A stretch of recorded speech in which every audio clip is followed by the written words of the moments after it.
Good morning. This is Paul. I am reading the Providence Journal for today, Wednesday, March 19th, 2025.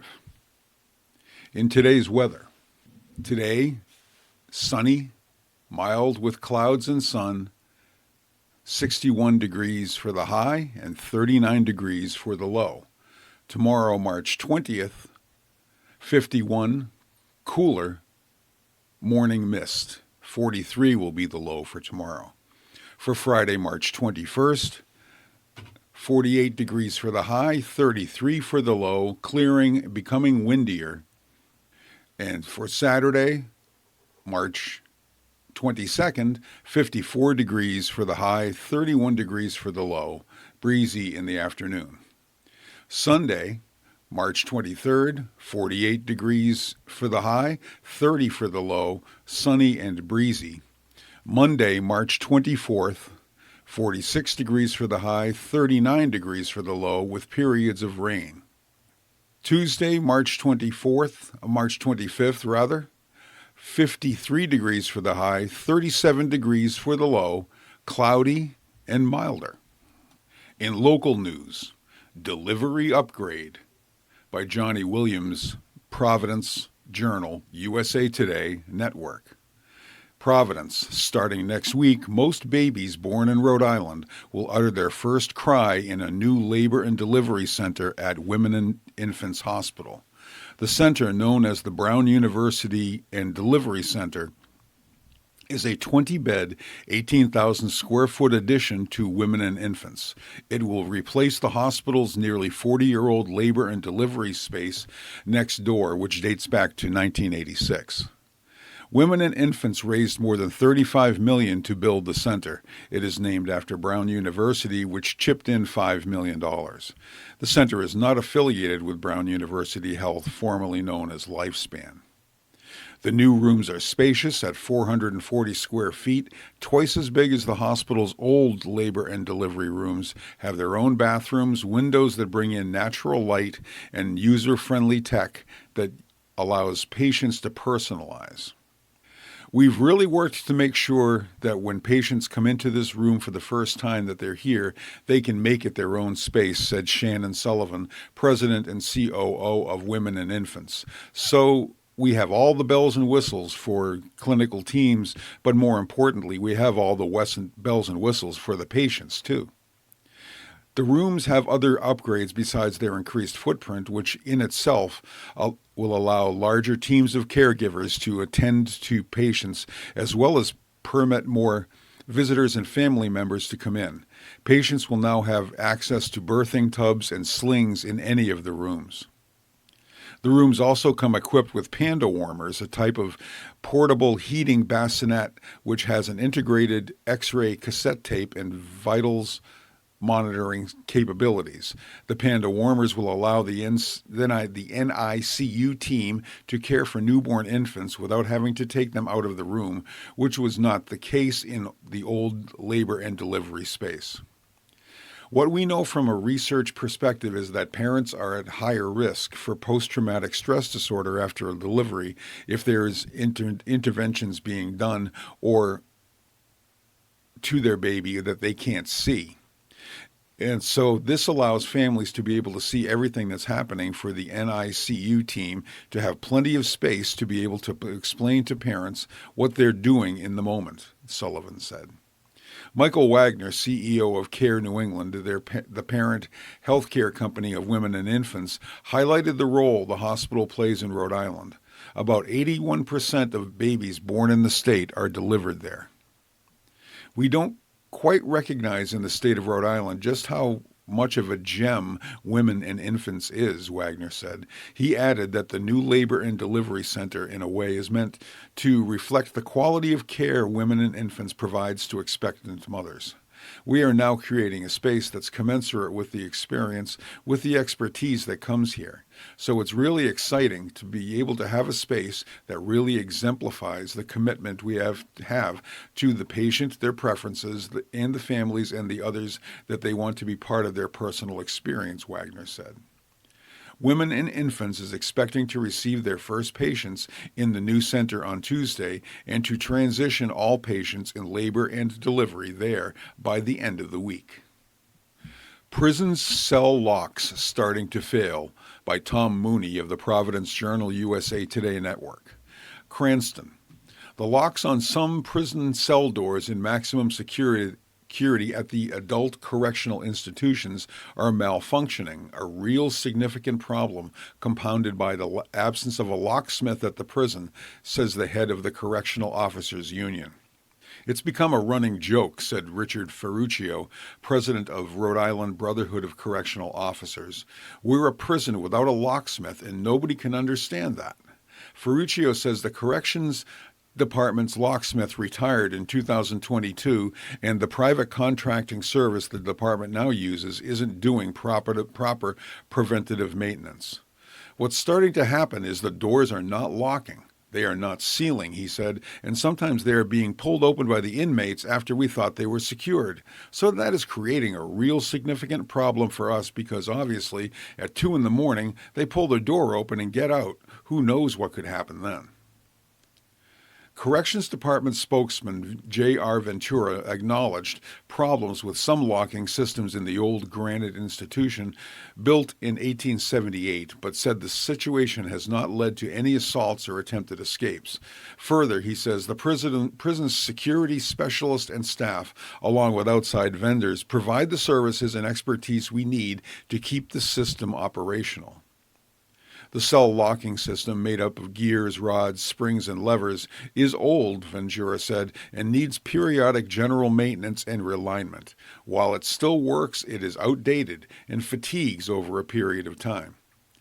Ventura said the department had twice posted the vacant locksmith position, but received no qualified applicants. So at this time, we are in conversations with various organizations to explore our options. Ferruccio said he expressed the union's concern about cell locks in a recent meeting with the governor.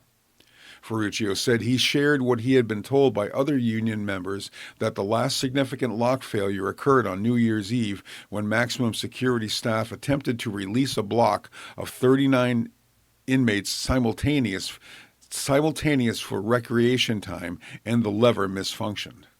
It took an hour to unlock the doors, Ferruccio told the Journal. But Ventura said the incident didn't happen as Ferruccio described it. Inmates went inside their respective cells, and when the correctional officer engaged the lever system to close them, he noticed the system would not secure the cells to our satisfaction. At that point, inmates were asked to pack their possessions and were relocated to different cells. The lever system was repaired within days, and inmates returned to their cells. Ferruccio said the incident occurred in a cell block known as Prudence 1. It has a design capacity for 99, but about 60 cells are vacant because of their locking systems, he said. Replied Ventura, just like in any other facility, when we see that any part of a housing module needs attention or maintenance, people are immediately moved to different cells. Ferruccio said a second concern is what happens if a cell door gets stuck and an inmate can't get out. If there's a medical emergency or a fire, and we're not going to be able to open the doors, he said. Ventura said the department plans several upgrades at maximum security starting approximately in the next two weeks. Maintenance of the building's cell lock system will be included in that work, he said. Bill may open door for Rhode Island Energy to buy nuclear power, from Alex Kuffner, Providence Journal USA Today Network.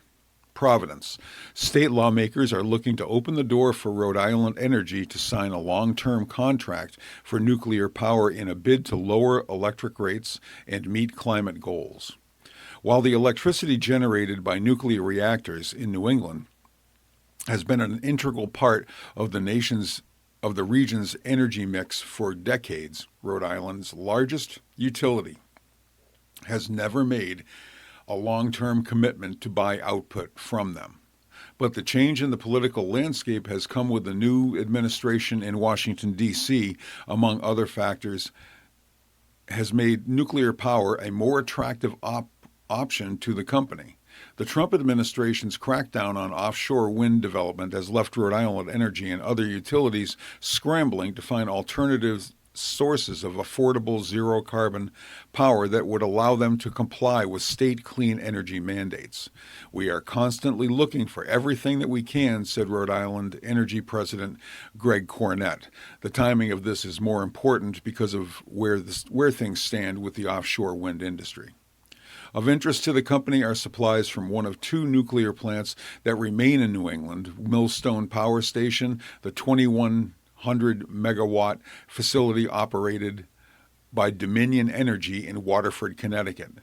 Contracts that the plant signed with a pair of utilities in Connecticut are expiring in 2029, and the Rhode Island Energy expects that the process to find new buyers for the facility's energy could start as early as the end of this year. Massachusetts has amended its long-term contracting law for renewable energy last fall to clear the way for utilities in that state to buy nuclear power. Legislation recently introduced in the state assembly would make a similar change to Rhode Island law. The proposal comes at a delicate time for Rhode Island Energy. Electric rates have remained relatively high after spiking 2.5 years ago, and a cold winter drove up new usage that has left many customers fed up. More than 180 of them showed up at state offices last week for what would usually have been a routine hearing on one of the company's twice-yearly rate changes. Cornett acknowledged the frustration, and while being careful not to overpromise on the benefits of nuclear, he said he believes it may help with costs over the long term. If we don't believe it would be a savings for our customers, we wouldn't enter it, he said of a contract with Millstone. Senator David Tikoian and Representative Joseph Solomon, lead sponsors of the nuclear bill, both cited cost savings in explaining why they introduced it. One of the biggest complaints I'm hearing is the cost of energy, said Solomon, a Warwick Democrat. We have to look to alternatives, but projecting savings is difficult. Right now, the two utilities in Connecticut, Eversource and Avangrid, subsidiary Light United Illuminating Company, are paying Millstone owner Dominion Energy about 5 cents per kilowatt hour under 10-year contracts that went into effect in 2019. While those agreements have saved money in 2022 and other years when the price of power from natural gas-fired generators was higher, they've also saddled ratepayers with many millions of dollars of above-market costs when gas prices were lower, according to reports from Connecticut media. Tikoian acknowledged the uncertainty, saying, if the utility can't get attractive pricing for ratepayers, then they don't have to proceed. Cornett said he expects prices in any new contracts with Millstone to be higher than current wholesale rates, driven up in part by demand from data centers, but he said that agreements could still lead to savings down the line. Natural gas prices in New England are already higher on average than those in the rest of the nation, and they could go up as electric usage increases. If the federal blockade breaks on offshore wind, contracting prices for that power could also come in higher, making nuclear potentially more desirable. Just like in Massachusetts, the Rhode Island's legislation adds nuclear as an option under the state's long-term contracting law for renewable energy. Although nuclear is not renewable, it is a clean source of power that doesn't produce planet-warming greenhouse gases. In that sense, it fits in with the goals of the Act on Climate, the state law that requires Rhode Island to reach net zero emissions by 2050. Cornett said it also makes sense to consider amending the law to open up public policy discussions about nuclear in the General Assembly and later if a contract were to move forward before the State Public Utilities Commission. One area of contention is sure to be the language in the bill that would allow Rhode Island Energy to seek remuneration for signing long-term contracts under the law. As the statute is currently written, the utility is allowed to seek a payment of up to 1% of the value of any contract only through the end of next year. The legislation removes that sunset provision while still requiring final approval from the Public Utilities Commission for any incentives. Rhode Island Energy has long argued that carrying what can be decades-long power contracts on its books is a risk that credit rating agencies may frown upon. If there were an increase in borrowing costs, it would hurt the company's bottom line, the thinking goes. But while the Public Utilities Commission awarded an incentive for Block Island wind farm contract, it has more recently frowned upon remuneration, and there's no indication that the Commission's stance has changed. Paying the utility what some see as nothing more than bonus payments has been a contentious subject in the State House, dividing the House and Senate in 2022 when the issue was raised in regard to new offshore wind contracts. In the end, the two chambers agreed on a compromise. Remuneration was set at up to 1%, but at a deadline of December 1st, 2026, was put in place for any offshore wind projects that qualify. By the time Rhode Island Energy went out for bid for new contracts, it had decided against seeking an incentive. State Senator Don Ewer, the Newport Democrat who led the fight against remuneration 3 years ago, said there's no justification for paying extra money to the utility. The company is governed by state regulations that already reward it a profit incentive, she said. I think there is zero risk because they are, by definition, too big to fail, she said. Their costs are covered by ratepayers. Ticoian and Solomon said the remuneration language could change. I wouldn't be surprised if that falls off when the bill passes, Solomon said.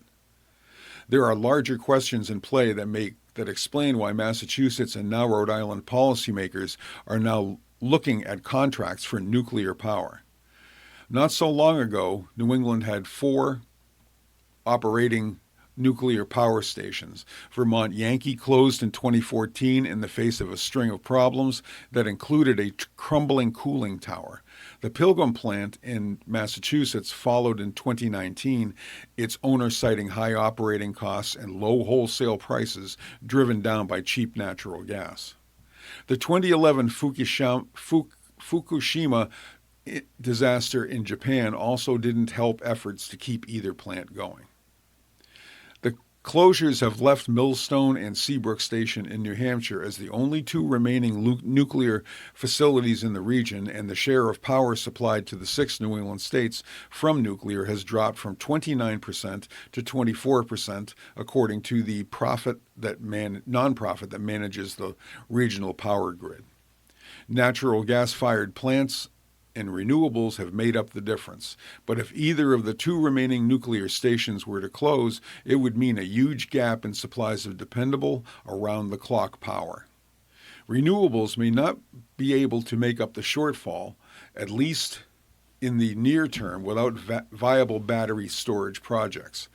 As for natural gas, many believe New England is already overdependent on the fossil fuel, which is responsible for more than half of the region's power generation, and then there are emissions issues. So keeping carbon-free nuclear power flowing is important to the region, and in regard to Millstone, other states are now showing a willingness to share the responsibility with Connecticut to ensure it stays in operation. Ewer agreed that Millstone's operation is probably good for New England.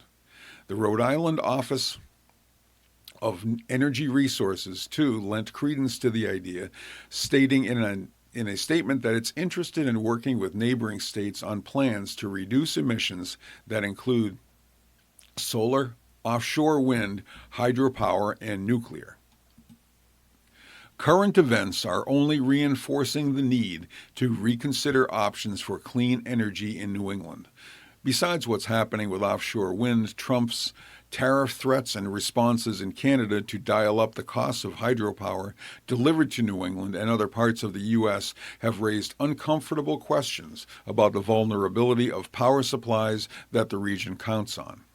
For Cornett, it means ensuring that all options are on the table.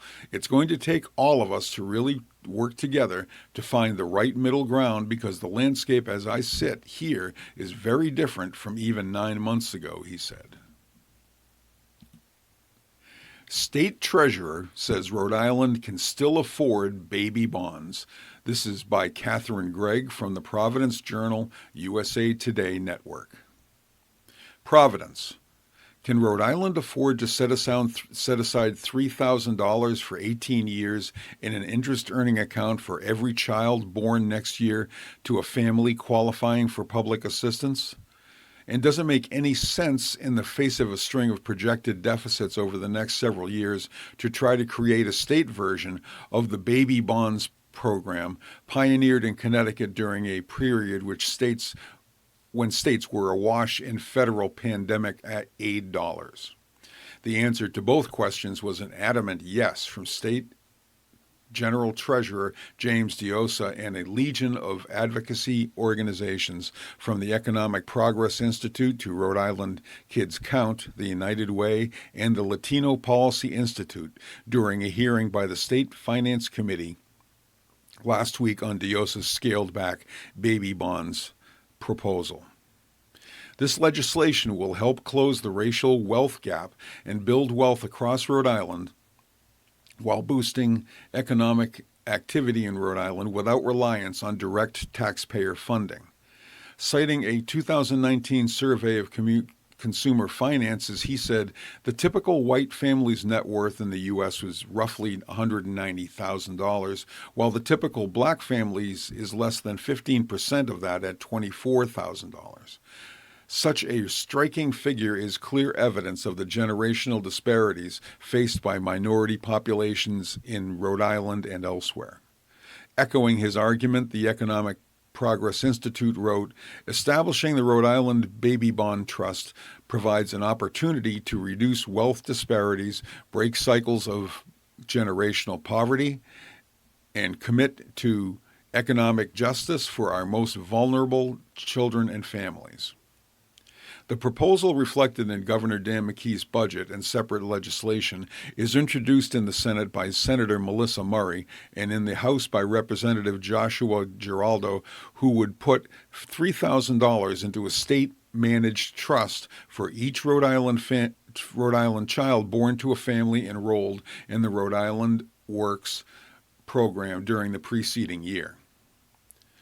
Rhode Island Works is a state and federally funded financed cash assistance program that may pay up to $701 monthly to a woman with one child or up to $990 monthly to a family of four, depending upon income, household size, and housing situation. The monthly income limit to qualify for this cash assistance is $1,929 for a family of two and $2,507 for a family of four. There is a 60-month lifetime limit for receiving these benefits, which low-income advocates are trying to raise this year. As Diossa envisions it, at age 18, the young adult still living in Rhode Island who was born into a Rhode Island family receiving cash assistance from Rhode Island Works would be able to withdraw the $3,000 invested in his or her name and the accumulated earnings totaling anywhere from $10,000 to $32,000, depending upon when the money is withdrawn. They could use it to go to college or to a vocational school, start a business, or make investments that provide long-term gains to wages or wealth. Instead of using tax dollars, Diossa suggests that the state divert a portion of the $16.9 million the state has averaged each year for the last 5 years from the state by taking unclaimed property for its own. Diossa said the Senate committee last week that 151 newborns were added to the state's Rhode Island Works rolls in 2023, and the number has remained relatively consistent. If the state puts $33,000 aside for each of those 151 children, the cost would have been $453,000. Connecticut launched its program in 2023 with an initial $381 million investment from a budget surplus, so believed to be enough to fund the program for at least the next decade. This year's baby bonds proposal is smaller than Dios's proposal last year because of changes to the eligibility criteria, according to Rob Craven, Dios's public director. Last year's proposal would have set aside the same amount for each child born into a family receiving state Medicaid, roughly 4,500 children per year. Asked Dios's response to their logic of giving money to young adults who, at age 18, may no longer be living on the edge of poverty, Craven said that the Wild Rhode Island Works has success in setting families on the right track, and families enrolled in the program still remain above the lowest income brackets in the state and don't have the financial ability to set aside money for their child's education, for them to purchase a home or start a business. Providing those children with an interest-earning trust at birth and allowing that trust to accrue interest over 18 to 35 years invests in those Rhode Islanders who need it most, who continue to be impacted by wage and wealth disparities, Craven said. People in the news. O'Brien will return as Oscars host. Irreverent former late-night host Conan O'Brien will make a repeat performance as host of the 98th Academy Awards in March 2026, the Academy of Motion Pictures, Arts, and Sciences announced Monday. O'Brien, 61, says he has unfinished business from the last ceremony in a release announcing his return. The only reason I'm hosting the Oscars next year is that I want to hear Adrien Brody finish his speech, said O'Brien, ribbing Brody's record-breaking speech after winning the Best Actor Oscar for The Brutalist. The 97th Oscars attracted 19.69 million viewers, a 5-year high on ABC, and streaming for the first time on Hulu, which had big tech glitches. Today's birthdays. Actor Renee Taylor turns 92. Actor model Ursula Andress, 89. Keyboardist Tom Constantine from the Grateful Dead, 81. Singer Ruth Pointer from the Pointer Sisters, 79. Actor Glenn Close, 78. Bassist Billy Sheehan from Mr. Big is 72. Actor Bruce Willis is 70. Rapper Bun B from UGK, 52. Drummer Zach Lind from Jimmy Eat World, 49. Actor Virginia Williams, 47. Actor Abby Bramwell, 46. And actor Craig Lamar Taylor, 36. Actor Philip Bowden is 30 years old. This has been the Providence Journal for Wednesday, March 19th. My name is Paul. Thanks for listening.